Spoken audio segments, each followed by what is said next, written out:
Un saludo cordial con todos. Hoy veremos el módulo 5 de estados financieros, donde abarcaremos estos 11 temas. Bien, empezamos con el tema número 1.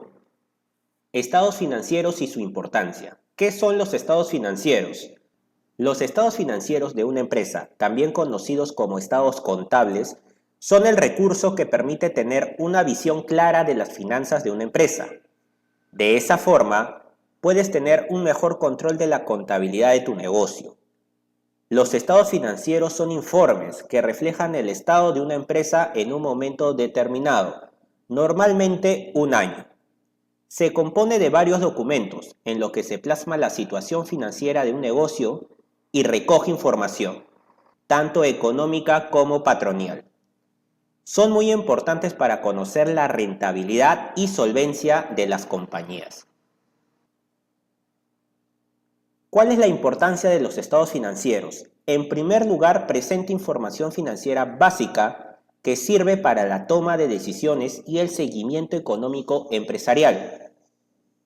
También la información financiera es pública, por lo tanto, todas las personas pueden acceder a las cuentas financieras y ver en qué situación se encuentra la empresa.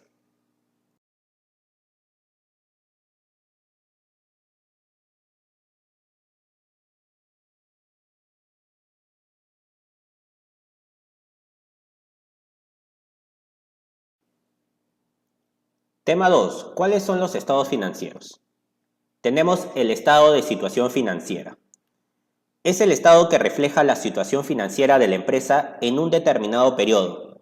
Su uso es muy importante, pues muestra las fuentes de financiamiento procedentes, tanto de terceros y de los propios accionistas de la empresa, de los cuales se han obtenido fondos que se usan para el desarrollo de las operaciones de una empresa, así como los bienes y derechos en que están invertidos dichos fondos. Aquí se cumple la ecuación contable.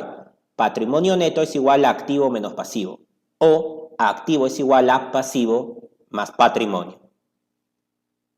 El estado de resultados, también conocido como estado de ganancias y pérdidas, se caracteriza por presentar de manera ordenada y detallada los resultados financieros del ejercicio de una empresa en un periodo determinado, después de haber deducido de los ingresos, los costos de productos vendidos, gastos de operación, gastos financieros e impuestos. Asimismo, cumple la función de mostrar la utilidad de la empresa durante un periodo, es decir, las ganancias o pérdidas que la empresa tuvo o espera tener en forma de flujo o de manera dinámica. Uno de los objetivos principales de este estado financiero es evaluar la rentabilidad de las empresas, es decir, su capacidad de generar utilidades, ya que éstas deben optimizar sus recursos de manera que al final de un periodo se obtenga más de lo que se invierte. El estado de cambios en el patrimonio neto es un estado financiero que informa las variaciones, tanto aumento y disminuciones, en las cuentas del patrimonio originadas por las transacciones comerciales que realiza la compañía entre el principio y el final de un periodo contable.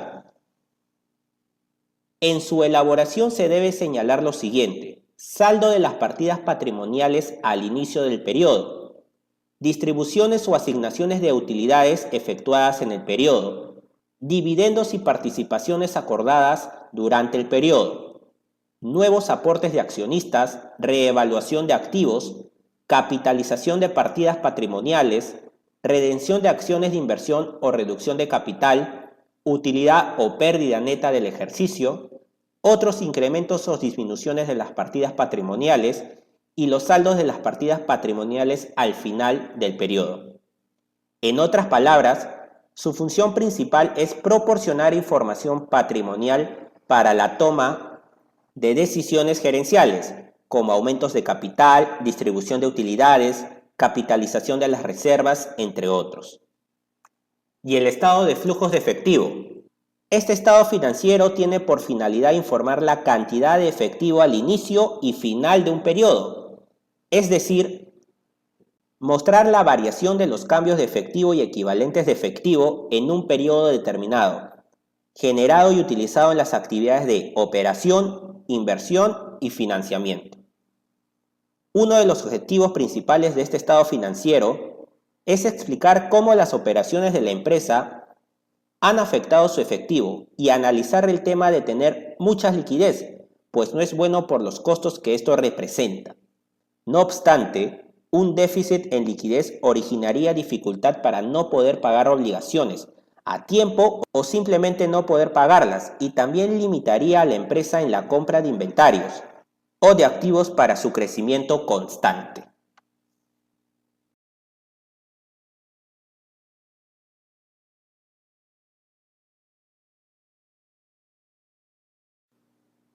Tema 3. ¿Qué es el balance de comprobación?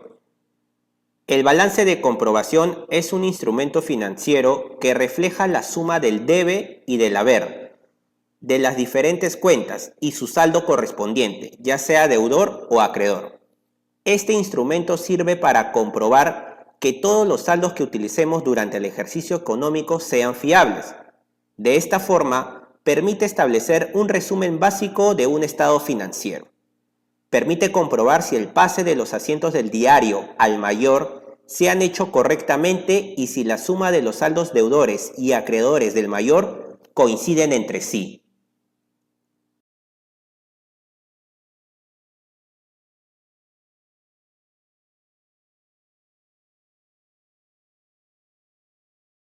Tema 4. Objetivos e importancia del balance de comprobación. ¿Cuáles son sus objetivos?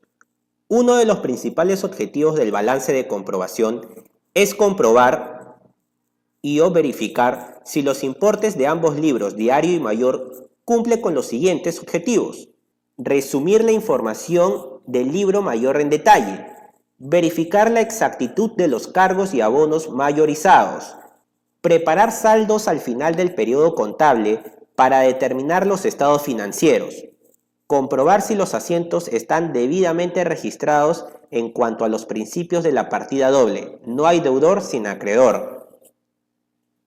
¿Cuál es su importancia? El balance de comprobación es importante porque permite dar siempre un equilibrio cuantitativo y cualitativo entre las cantidades cargadas y las cantidades abonadas, entre los saldos deudores y los saldos acreedores. Por consiguiente, entre el total del activo y el total del pasivo.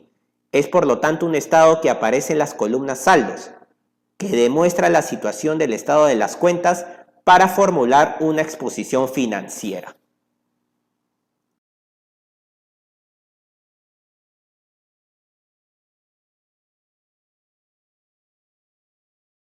Tema 6. Obligación de presentar el balance de comprobación a la SUNAT. Los sujetos que al 31 de diciembre de cada año hubieran obtenido ingresos superiores a 1.700 UIT correspondientes al referido ejercicio, están obligados a consignar en la declaración de la renta anual tercera categoría EITF como información adicional un balance de comprobación.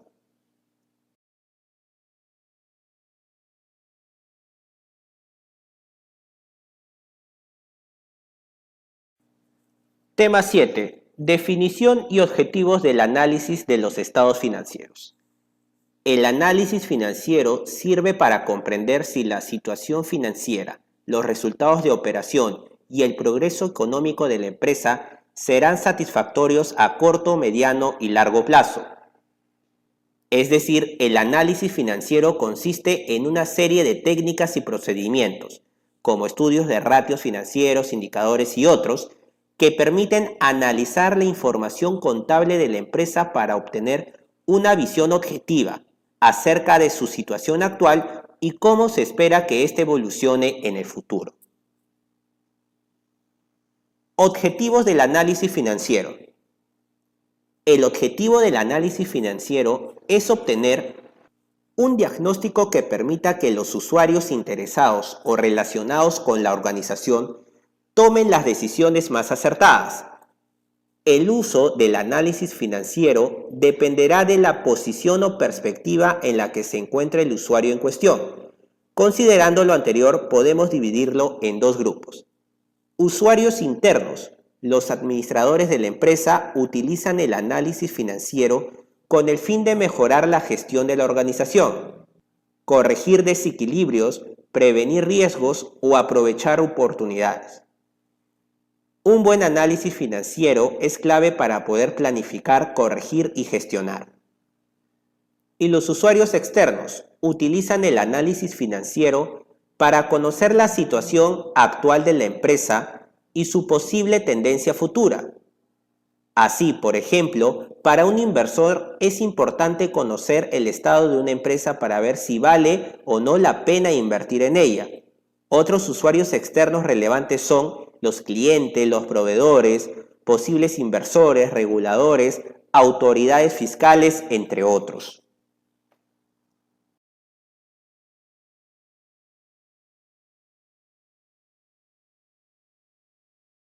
Tema 8. ¿Cómo se realiza el análisis financiero? Se realiza a través de la observación de los datos contables de la empresa, principalmente estados financieros de un determinado periodo, ratios, índices y otros indicadores juntos con información adicional, principalmente relacionada con contexto económico y competitivo, en el que se desenvuelve la organización. Existen tres conceptos básicos sobre los cuales se debe informar: la rentabilidad, la liquidez y la solvencia.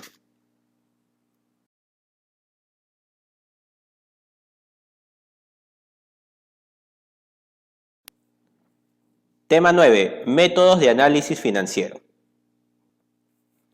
Existen dos métodos de acuerdo a cómo se estructura el análisis. Vertical, se analizan los estados financieros de un solo periodo. Y horizontal, se estudian los estados financieros de más de un periodo y o más de una empresa. Veamos el análisis financiero vertical. El análisis vertical es una técnica del análisis financiero que permite conocer el peso porcentual de cada partida de los estados financieros de una empresa en un periodo de tiempo determinado. Su concepto es sencillo: se calculan porcentajes sobre valores totales. De esta forma sabemos el peso que tiene cada parte en el todo. Para el caso del estado de situación financiera, los valores totales corresponden al total de activo y al total de pasivo más patrimonio. En el caso de resultados, el valor total corresponde a las ventas. Análisis financiero horizontal. Es un procedimiento que consiste en comparar estados financieros homogéneos en dos o más periodos consecutivos para determinar los aumentos y disminuciones o variaciones de las cuentas de un periodo a otro. Este análisis es de gran importancia para la empresa, porque mediante él se informa si los cambios en las actividades y si los resultados han sido positivos o negativos. También permite definir cuáles merecen mayor atención por ser cambios significativos en la marcha. A diferencia del análisis vertical, que es estático porque analiza y compara datos de un solo periodo, este procedimiento es dinámico, porque relaciona los cambios financieros presentados en aumentos o disminuciones de un periodo a otro. Muestra también las variaciones en cifras absolutas, en porcentajes o en razones, por lo cual permite observar ampliamente los cambios presentados para su estudio, interpretación y la toma de decisiones.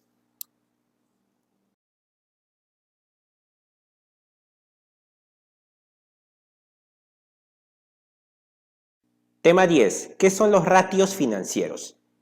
Los ratios financieros, también llamados razones financieras o indicadores financieros, son coeficientes o razones que proporcionan unidades contables y financieras de medida y comparación, a través de las cuales la relación, es decir, la división entre sí de dos datos financieros directos, permiten analizar el estado actual o pasado de una organización en función a niveles óptimos definidos para ella. A menudo utilizadas en contabilidad, existen numerosos ratios financieros que se utilizan para evaluar el estado financiero global de empresas, compañía y corporaciones. Los ratios financieros pueden ser utilizados por los gerentes pertenecientes a la empresa, por los inversionistas que poseen acciones de la empresa y por los acreedores de la empresa. Los analistas financieros utilizan ratios financieros para comparar las fortalezas y debilidades de distintas empresas y la evolución en el tiempo de las empresas. Si las acciones de una empresa son comparadas y vendidas en el mercado de valores, el precio del mercado de las acciones es utilizado para calcular determinados ratios financieros. Los ratios se pueden expresar como un valor decimal, tal como 0.10, o ser indicados como un valor porcentual equivalente, tal como el 10%.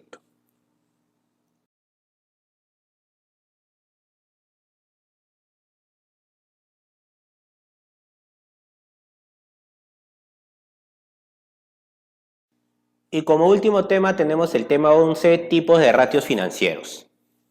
Ratios de liquidez. Uno de los tipos de ratios financieros más importantes que ayudan en la toma de decisiones empresariales son estos ratios. Por medio de este tipo de cálculos se logra estudiar de forma precisa la solvencia con la que cuenta la compañía en la actualidad. Los datos de los ratios de liquidez permiten conocer las capacidades empresariales ante las deudas que tenga, tanto a corto como mediano y largo plazo. Al analizar el ratio de liquidez se pueden crear planes que mejoren la capacidad económica de la empresa. Y tenemos el capital de trabajo, que se calcula activo corriente menos pasivo corriente. Liquidez corriente, que se calcula activo corriente entre pasivo corriente. Prueba ácida, que es el cálculo entre el activo corriente menos el inventario y todo eso sobre el pasivo corriente. Y prueba superácida, que es el efectivo y equivalente efectivo entre el pasivo corriente. Ratios de gestión. En cambio, cuando hablamos de los ratios de gestión, estamos ante un tipo de ratio financiero que permite evaluar que todas las actividades realizadas dentro de la empresa están siendo efectivas. Para lograrlo, se busca evaluar que todos los datos de los movimientos económicos están siendo favorables. Para ello se analizan los inventarios, las ventas, los cobros y todo lo relacionado con las actividades de compra y venta dentro del negocio. En caso de que no estén siendo favorables, conocer estos datos les permitirá organizar planes para cambiar esto. Tenemos rotación de inventarios, que es el inventario promedio por días en el año, todo eso sobre el costo de ventas. Rotación de activos, que son las ventas entre los activos totales. Rotación efectivo, que es el efectivo y equivalente efectivo por 360 días, todo eso sobre las ventas. Rotación de cuentas por cobrar, que son las ventas entre las cuentas por cobrar. El promedio de cobranza, que son las cuentas por cobrar promedio por 360, todo eso sobre las ventas. Rotación de cuentas por pagar, que son las compras entre las cuentas por pagar. Promedio de pago, que son las cuentas por pagar promedio por 360, todo eso sobre las compras.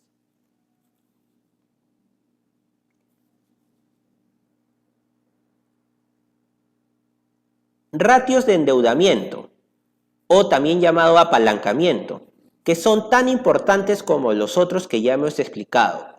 En este caso se trata de unos ratios que permiten evaluar el endeudamiento de la empresa en relación con el patrimonio neto de la misma. Este tipo de cálculo se debe de efectuar tanto a corto como a largo plazo. Para ello, se deben de tener en cuenta factores como el pasivo corriente, el no corriente y el patrimonio de la empresa. Tenemos razón plazo deuda, que es el pasivo corriente entre el pasivo total. Apalancamiento, que es el pasivo total entre el activo total. Endeudamiento patrimonial, que es el pasivo total entre el patrimonio neto. Y por último tenemos a los ratios de rentabilidad. Este tipo de ratio se encarga de evaluar todo lo respectivo al rendimiento financiero del negocio. Para realizar este tipo de cálculo es necesario relacionar diversos datos financieros, tales como el capital de la compañía, las ventas y los activos que se encuentren disponibles en el momento en el que se realice el cálculo. Este es un tipo de cálculo que también conviene realizar cada cierto tiempo para seguir evaluando lo rentable o no que es la idea de tu negocio. Tenemos margen utilidad bruta, que es el resultado de la diferencia entre las ventas menos el costo de ventas, todo eso entre las ventas. Margen utilidad neta, que es la utilidad neta entre las ventas. Rentabilidad patrimonial, que es la utilidad o pérdida del ejercicio entre el patrimonio. Rentabilidad de activos, que es la utilidad antes de intereses e impuestos entre el activo.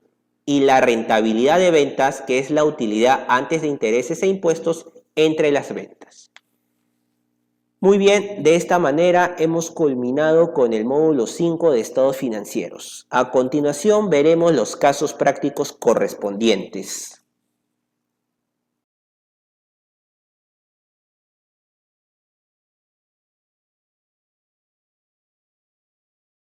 Caso práctico de análisis financiero. La empresa Supersensa nos muestra sus estados financieros, estado de situación financiera y estado de resultados del año 2020 y 2021. Nos solicita realizar el análisis financiero vertical y horizontal y la interpretación de los ratios financieros. Este es el estado de situación financiera de la empresa del año 2020 y 2021. Vamos a realizar el análisis vertical para conocer el valor porcentual de cada partida del activo, pasivo y patrimonio. Antes de iniciar, es importante mencionar lo siguiente. Algunos analistas, al momento de analizar el pasivo, lo suman con el patrimonio, es decir, que toman el total del pasivo y patrimonio y con referencia a este valor, calculan la participación de cada cuenta del pasivo y o patrimonio, tal y como lo vemos aquí. Se refiere a que el total de pasivo y patrimonio representa el 100%. Frente a esta interpretación, se debe tener claridad en que el pasivo son las obligaciones que la empresa tiene con terceros, las cuales pueden ser exigidas judicialmente, en tanto que el patrimonio es un pasivo con los socios o dueños de la empresa y no tienen el nivel de exigibilidad que tiene un pasivo, por lo que es importante separarlos para poder determinar la verdadera capacidad de pago de la empresa y las verdaderas obligaciones que ésta tiene. Para ello, se tomará como base del 100% al total de activo, al total del pasivo y al total del patrimonio respectivamente. Entonces, según lo que hemos mencionado, lo más recomendable es separar esta partida del pasivo y patrimonio, dándole al pasivo una referencia base del 100% y al patrimonio lo mismo. Y obviamente al activo el 100%. Entonces, procederemos a identificar el valor porcentual de cada partida realizando la fórmula de regla de 3 simple. Empezamos. En primer lugar, vamos a ver el tema de los activos del año 2020. Mi base como referencia va a ser el total de activos, 100%, y a partir de ahí empiezo a calcular el valor porcentual de cada partida contable del activo.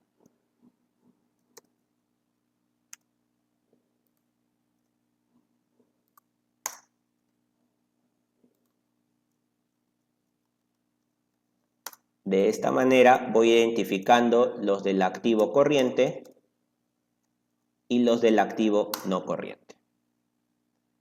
Ahora vamos a hacer el mismo procedimiento para el pasivo, dando como referencia el 100% al total del pasivo. Y hallamos el valor porcentual.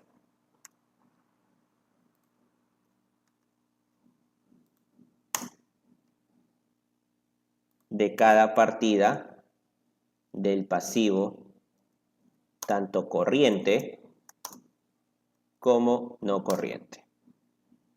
Y por último, la del patrimonio, identificando el valor porcentual de las partidas del patrimonio.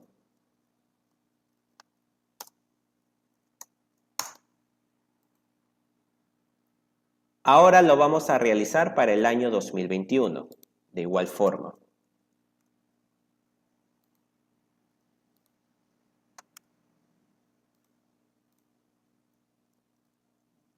activo corriente y las partidas del activo no corriente.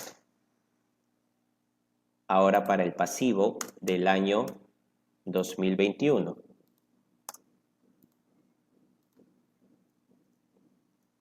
Para las partidas del pasivo corriente y del no corriente. Y por último, del patrimonio del año 2021. Identificamos su valor porcentual. Calculados los porcentajes, se procede a realizar la interpretación.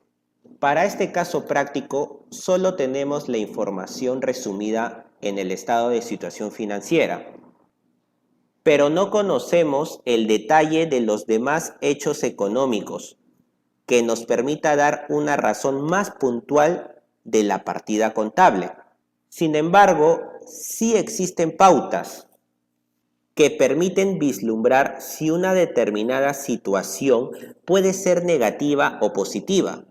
Se puede decir, por ejemplo, que el efectivo y equivalente de efectivo no debe de ser muy representativo, puesto que no es rentable tener una gran cantidad de dinero en efectivo en la caja o en el banco donde no está generando rentabilidad alguna.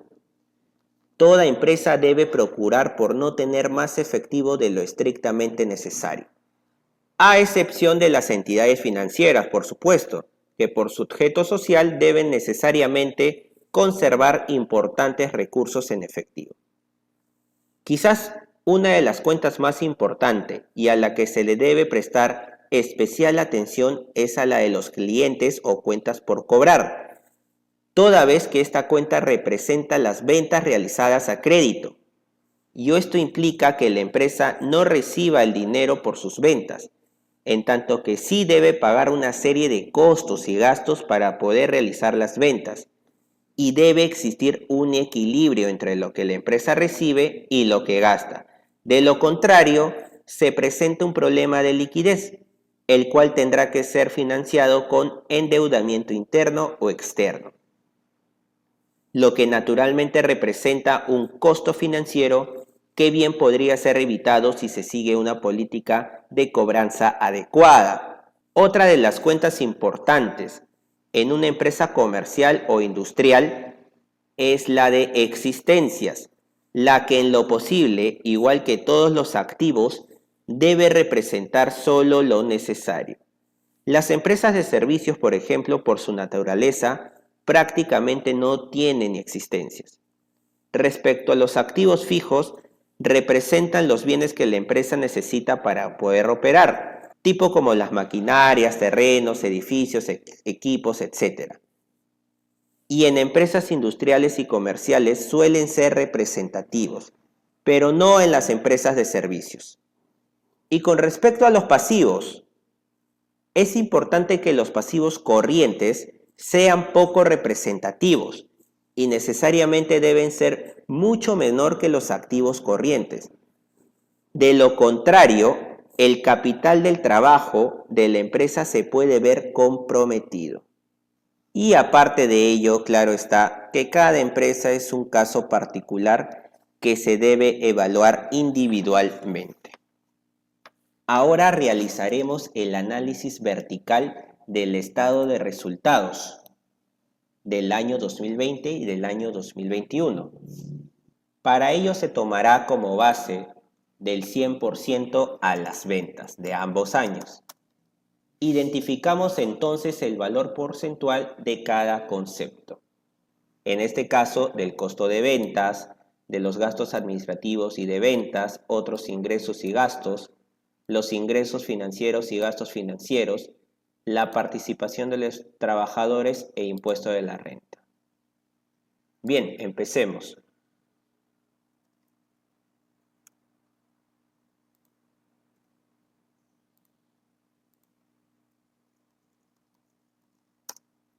De esta manera, aplicando la regla de 3 simple, reconocemos el valor porcentual de cada concepto, del año 2021 y también del año 2020.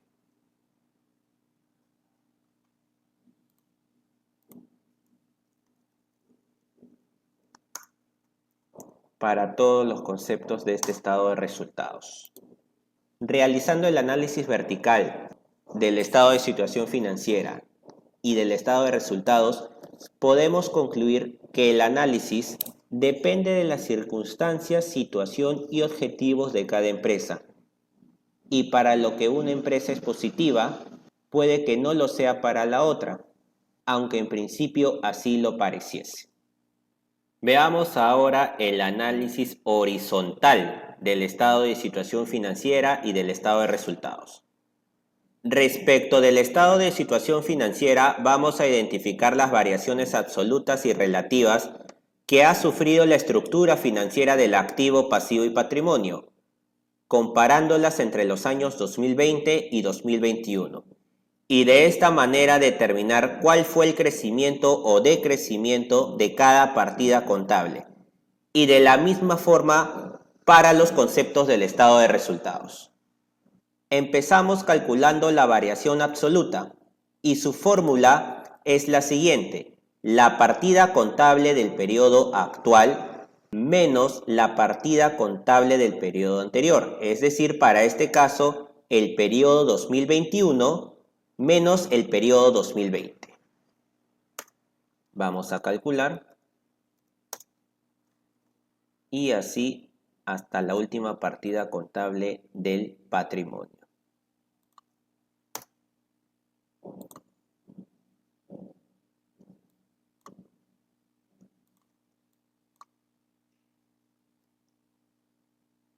De esta manera he calculado mi variación absoluta.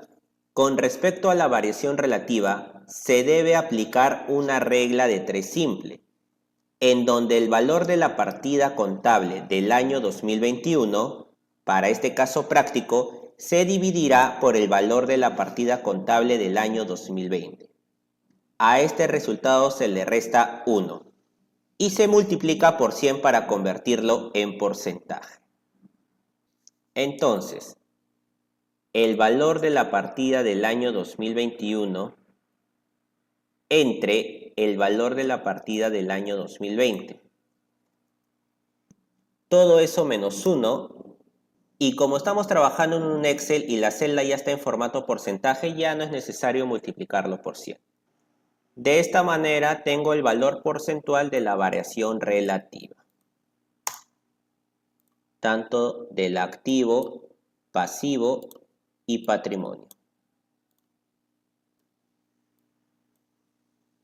Ahora vamos a identificar si hubo un aumento o disminución respecto del año 2020 al año 2021. Claro está, si mi variación absoluta y relativa se encuentra en positivo es porque hubo un aumento. Así es. Si se encuentra en negativo mi variación absoluta o variación relativa, es porque ha habido una disminución respecto del año 2020 al año 2021.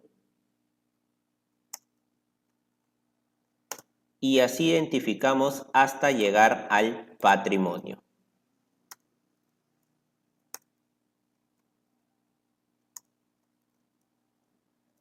Ya tenemos lo del pasivo y por último del patrimonio.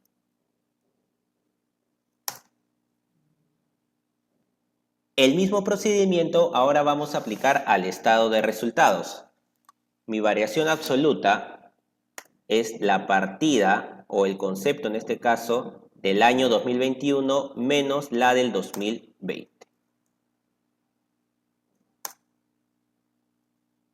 Y la variación relativa va a ser la partida o concepto del año 2021 entre la partida o concepto del año 2020 menos 1.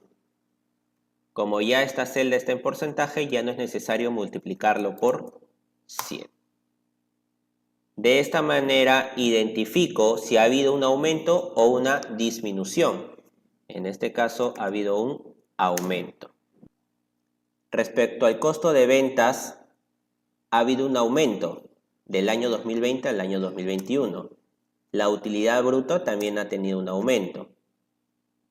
Mis gastos administrativos y gastos de ventas también han tenido un aumento. Otros ingresos de igual forma y otros gastos también. Mi utilidad operativa, por lo tanto, también ha sufrido un aumento.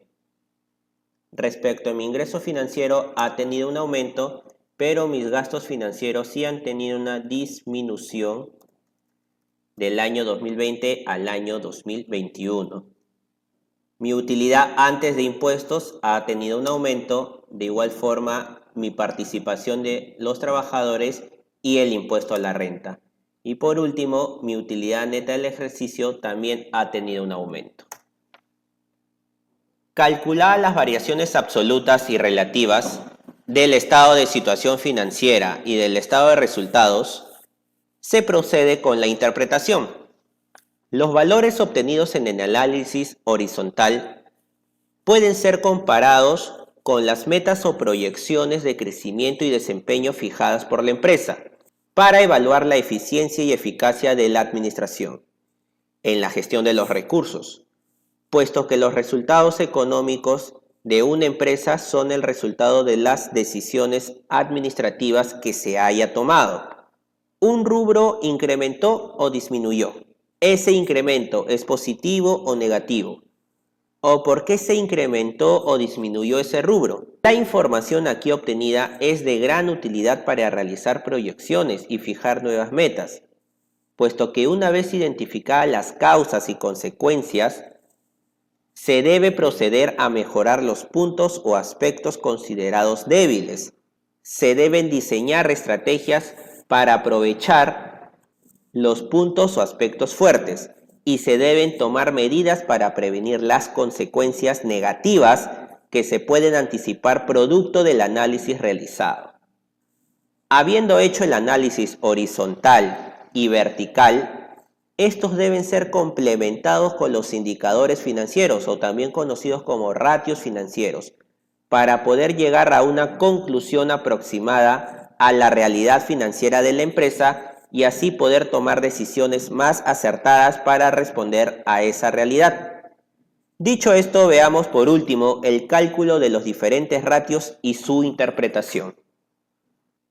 Los ratios financieros. Empezamos con el cálculo de los ratios de liquidez. Capital de trabajo. El capital de trabajo se halla activo corriente menos pasivo corriente. Entonces, 2020, vamos a ver, activo corriente. Aquí está. Y pasivo corriente del 2020. Aquí está. Ahora del 2021, activo corriente y el pasivo corriente. Bien, tenemos los resultados. 65.000 de capital de trabajo para el año 2020 y 140.200 de capital de trabajo para el año 2021. Veamos su interpretación. El capital de trabajo del año 2020 al año 2021 aumentó, observando que las obligaciones, es decir, del pasivo corriente del año 2021, fueron menor. Tal y como lo podemos ver, en el 2020 fue 324.000 y en el 2021 fue 319.800. Liquidez corriente se halla de la siguiente manera. Activo corriente entre pasivo corriente. Del 2020 vamos a jalar de los datos de arriba, que son las mismas partidas, ¿ok? Activo corriente y pasivo corriente. Y lo mismo para el 2021. Activo corriente y pasivo corriente. Para el año 2020 tenemos una liquidez corriente de 1.20 y para el año 2021 tenemos una liquidez corriente de 1.44. Veamos su interpretación. Nos indica que por cada un sol de obligación a corto plazo, la empresa cuenta con un sol 20 y un sol 44 de respaldo en el activo corriente para los años 2020 y 2021 respectivamente. ¿Qué quiere decir esto? Que para el 2020 yo sí puedo asumir esa obligación por cada un sol, quedándome como saldo de activo 0.20. Y lo mismo para el año 2021. Puedo asumir la obligación de un sol, quedándome como saldo de activo 0.44. Prueba ácida. Se halla activo corriente menos inventarios, todo eso sobre el pasivo corriente. Entonces, activo corriente del año 2020, ya tenemos ese dato que se aplicó en los otros ratios de liquidez. Inventarios, esto sí lo vamos a identificar. Del año 2020, inventarios, aquí está. Y el pasivo corriente también ya lo tenemos como dato aquí arriba. Activo corriente del año 2021, aquí está. Vamos a jalar el inventario del año 2021. Y acá tenemos el pasivo corriente también. Entonces tenemos una prueba ácida de 0.33 para el 2020 y 0.52 para el 2021. Veamos su interpretación. Según el resultado, se puede observar que para el año 2020 y 2021, por cada un sol que se deba, no se puede solventar sin necesidad de acudir a la realización de inventarios, ya que no llega a cubrir el sol que se debe teniendo que recurrir a la realización de estos inventarios. ¿Por qué razón? Porque el resultado de la prueba ácida para ambos años ha sido menor que 1. Prueba superácida. Se halla efectivo y equivalente efectivo entre el pasivo corriente. Efectivo del año 2020, aquí está, 19.000. Pasivo corriente del año 2020, ya lo tenemos aquí arriba. Efectivo del año 2021, 25.000. Y el pasivo corriente del año 2021 también lo tenemos acá arriba. Por lo tanto, tengo un resultado de 0.06 y 0.08 respectivamente en los años 2020 y 2021 de prueba superácida. Su interpretación. El resultado muestra que para ambos años solamente el efectivo y equivalente de efectivo no es lo suficiente para cubrir una obligación de un sol. Pasamos ahora a los ratios de gestión. Rotación de inventarios es el inventario promedio por los días en el año entre el costo de ventas. Inventario promedio, vamos a ver cómo se halla. Es los inventarios del año 2021 menos los inventarios del año 2020, las existencias. Esto por los días en el año, que son 360, dividido entre el costo de ventas. Ahora, el costo de ventas lo hallo en mi estado de resultados, efectivamente. Inventario promedio para el año 2021 va a ser este mismo resultado, los 14.000, por los 360 días en el año, entre el costo de ventas del año 2021, 366.900. Por lo tanto, tengo una rotación de inventarios de 16 días para el año 2020 y de 14 días para el año 2021. Esto quiere decir que hay un valor de 23 veces de rotación de inventario al año para el 2020 y una rotación de 26 veces al año para el 2021. Veamos la interpretación. Su interpretación nos dice que al año el inventario se convirtió en cuentas por cobrar o a efectivo y equivalente de efectivo 23 veces y 26 veces en los años 2020 y 2021, respectivamente. ¿Y por qué razón? Porque recordemos que el inventario es un activo realizable, pero llega a convertirse en un activo exigible, cuentas por cobrar, cuando se ha efectuado la venta, y se convierte en un activo disponible, efectivo y equivalente a efectivo, cuando se realiza la cobranza de la venta. Rotación de activos. ventas entre activos totales. Las ventas del año 2020, 510.000 soles, y el total de activos del año 2020, 681.000 soles. Las ventas del año 2021, 595.000, y los activos totales del año 2021, 744.000. Entonces tengo como resultado para el 2020 una rotación de activos de 0.75 veces y para el 2021 de 0.80 veces. Su interpretación. Los resultados anteriores se interpretan diciendo que la empresa no cubre un sol de inversión respecto a los activos, es decir, no hay inversión para generar ventas en ambos años.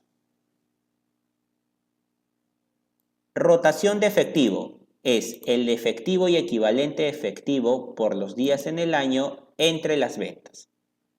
El efectivo y equivalente efectivo del 2020, 19.000, días en el año 360, y las ventas que ya lo tengo aquí arriba, 510.000. El efectivo y equivalente efectivo del 2021, 25.000, días en el año 360 y las ventas que aquí también ya lo tengo, 595.000. Por lo tanto, tengo una rotación de efectivo de 13 días para el 2020 y de 15 días para el 2021. Su interpretación.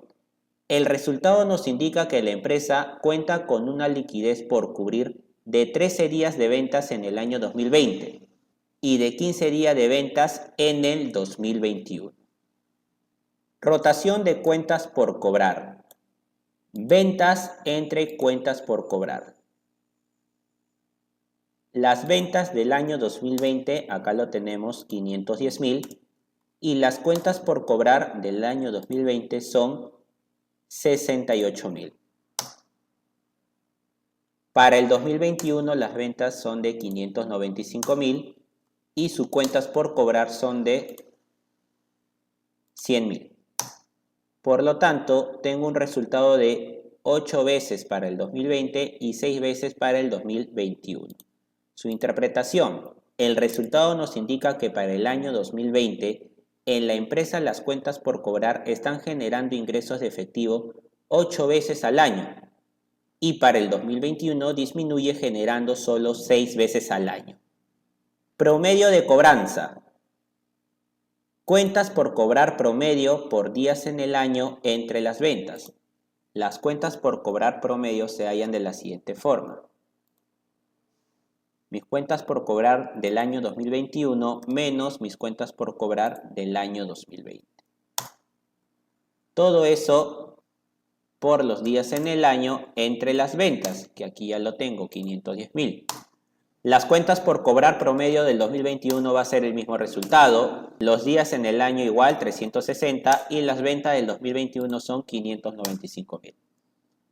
Por lo tanto, tengo un resultado de promedio de cobranza de 23 días para el 2020 y 19 días para el 2021.